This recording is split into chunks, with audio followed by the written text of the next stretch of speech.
They say patience brings reward, but no one told us how much pain it takes to wait. Until two brothers went searching for their father's hidden treasure. In the peaceful village of Umubi, surrounded by tall palm trees and red earth roads, there lived an old farmer called Pa Okeke. He was known by everyone, not for riches, but for his wisdom and honesty. His two sons were Ik, the elder, proud and hasty, and Ojo, the younger, calm, quiet, and thoughtful. One harmattan evening, as the wind blew gently through the thatched roof, Pa Okeke lay weak on his bamboo bed. He called his sons close and whispered, "My sons, I have hidden a great treasure somewhere on this land. But only the one who walks with patience and humility will find it." Ik's eyes brightened with excitement. "Father, don't worry. I'll find it before sunrise," he said proudly. But Ojo only nodded. "We'll do as you said, Papa," he replied softly. A few days later, Pa Okeke passed away peacefully, leaving behind his mystery and his words. The days after the burial were filled with mourning and visitors. When the village grew quiet again, the two brothers stood on their father's land, looking across the wide green fields. Ik's heart burned with impatience. He could almost see himself holding a chest of gold and living like a king. Ojo, meanwhile, looked at the same land and remembered how their father used to smile while farming. That night, while Ojo slept, Ik made a secret plan. "I'll wake before dawn," he muttered. "I'll dig up the whole farm if I must." The next morning, Ik grabbed his hoe and started digging. He dug near the yam barn, under the orange trees, beside the goat pen.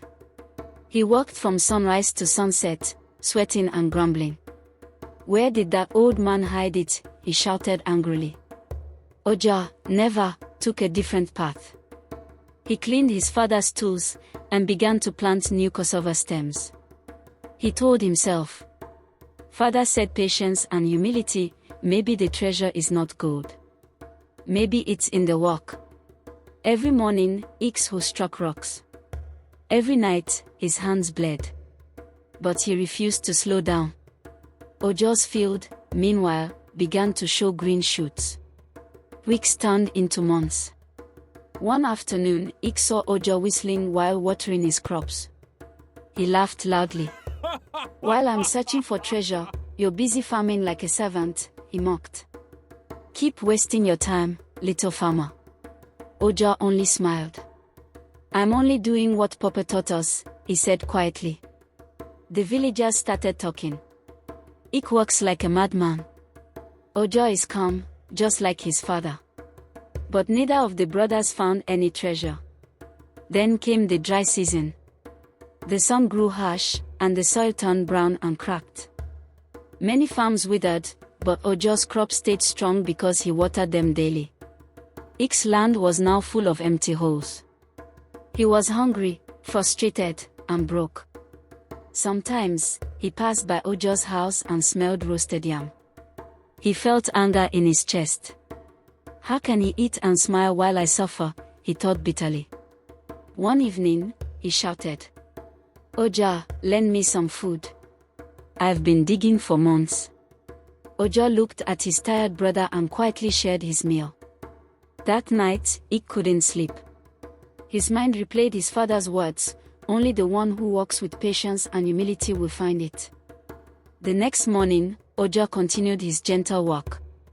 While harvesting yams, his hoe hit something hard beneath the soil. Thunk! He bent down and brushed away the dirt. It was the corner of an old clay pot. Ojo gasped.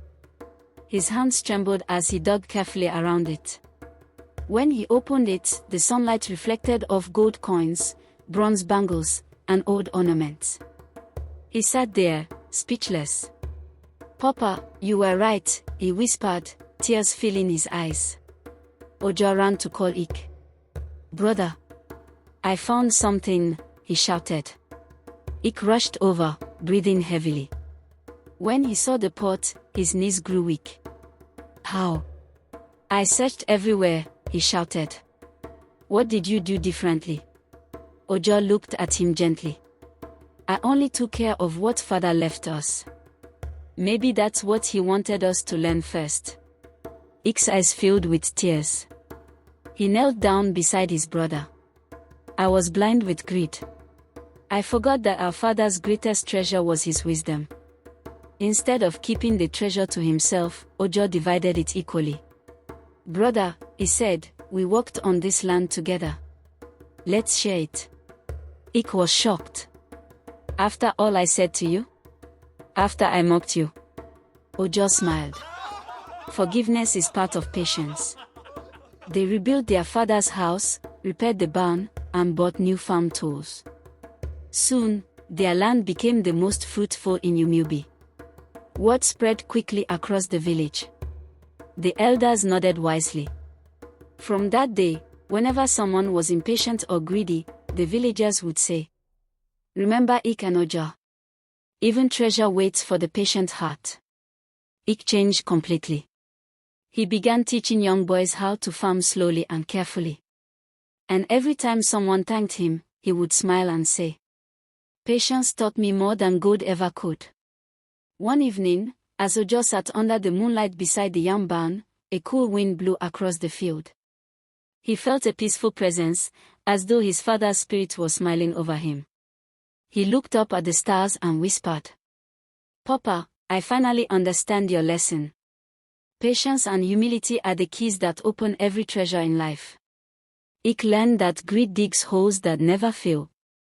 But Ojo discovered that patience grows roots that reach treasure.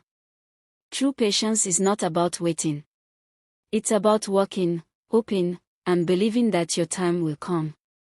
Remember, the patient dog does not just eat the fattest bone. He eats at the right time, when the meal is truly ready.